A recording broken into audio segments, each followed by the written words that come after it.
एक कलाकार जिसने अपनी कॉमेडी से करोड़ों लोगों को हंसाया, आज वो खुद मुश्किलों में घिरा है और बिल्कुल अकेला खड़ा है। ये कहानी है राजपाल यादव की, उस कॉमेडी किंग की जिसका सफर अवार्ड्स की चमक से शुरू होकर सीधे जेल की सलाखों तक पहुंच गया। जानते हैं ये शब्द किसके हैं? ये खुद राजपाल यादव के हैं, जो उन्होंने जेल जाने से ठीक पहले कहे थे। उनकी आवाज़ में एक बेबसी थी, आंखों में शायद आंसू भी थे। सवाल यही है कि भाई ऐसी नौबत आई ही क्यों? तो चलिए इस पूरे मामले को समझते हैं। क्या ये सिर्फ एक चेक बाउंस का केस है, या फिर इसके पीछे कर्ज, अदालत और कुछ गलत फैसलों की एक लंबी कहानी का नतीजा है? जिस हाथ में कभी ट्रॉफी थी, उस हाथ में हथकड़ियां आखिर कैसे आ गई? दिलचस्प बात यह है कि इस पूरी कहानी की शुरुआत किसी बड़े जुर्म से नहीं, बल्कि एक बहुत बड़े सपने से हुई थी। एक सपना जो राजपाल यादव को एक एक्टर से डायरेक्टर बनाने वाला था। देखिए, उत्तर प्रदेश के शाहजहांपुर के एक छोटे से गांव से निकलकर फिर एनएसडी से एक्टिंग सीखकर और मुंबई में 6 लोगों के साथ एक छोटे से कमरे में रहकर उन्होंने अपना मकाम बनाया था। मतलब जमीन से उठकर वो इंसान कॉमेडी का बादशाह बना था। तो साल 2010 में उन्होंने एक फैसला किया। फैसला ये कि वो सिर्फ एक्टिंग नहीं करेंगे, बल्कि अपनी खुद की एक फिल्म डायरेक्ट करेंगे। फिल्म का नाम रखा अता पता लापता। और इसी सपने को पूरा करने के लिए उन्होंने दिल्ली के एक कारोबारी से 5 करोड़ रुपए लिए। बस यहीं से सारी मुश्किलों की शुरुआत हो गई। और यहीं पर कहानी में पहला मोड़ आता है।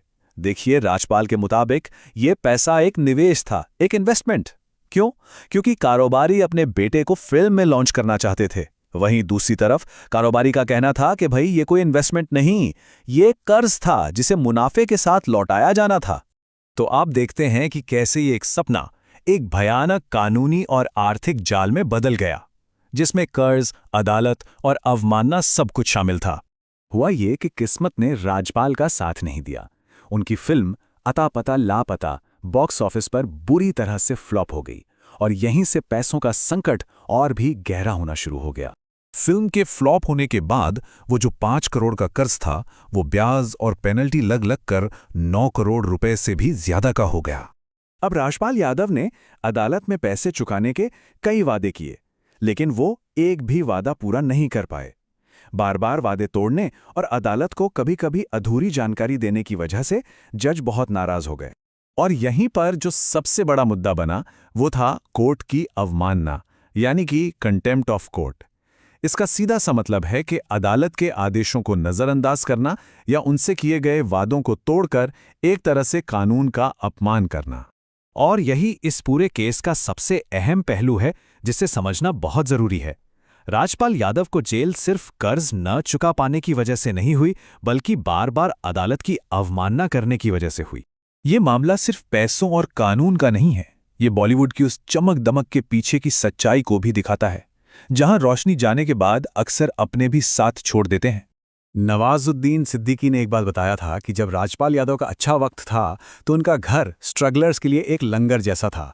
उनकी रसोई 24 घंटे चलती थी और कई लोग जो आज बड़े स्टार हैं वहां मुफ्त में खाना खाते थे। लेकिन जब राजपाल पर मुश्किल आई तो उन्होंने खुद कहा कि वो एकदम अकेले पड़ गए। कोई पुराना दोस्त मदद के लिए सामने नहीं आया। ग्लैमर की दुनिया का शायद यही कड़वा सच है कि जब सितारा चमकता है तो पूरी दुनिया साथ देती है। हालांकि ऐसा भी नहीं है कि सबने मुंह फेर लिया था। कुछ लोग मदद के लिए आगे भी आए।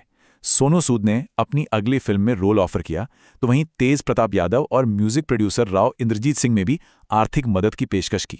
तो इस पूरी कहानी से क्या सबक मिलते हैं, और क्या यहां से राजपाल यादव की वापसी की कोई उम्मीद है?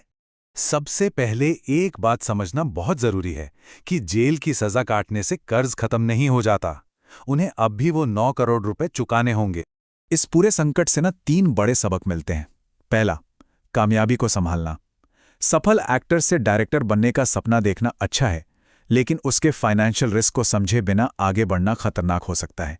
दूसरा, कानूनी जानकारी। ये मामला दिखाता है कि एक कर्ज और एक निवेश के एग्रीमेंट में कितना बड़ा फर्क हो सकता है। और तीसरा, अदालत का सम्मान। अंत में उन्हें जेल कर्ज की वजह से नहीं, बल्कि अदालत से किए वादों को बार बार तोड़ने की वजह से हुई। जेल की सलाखें शायद उनके करियर का अंत ना हो, लेकिन ये एक बहुत कड़ा इम्तिहान जरूर है।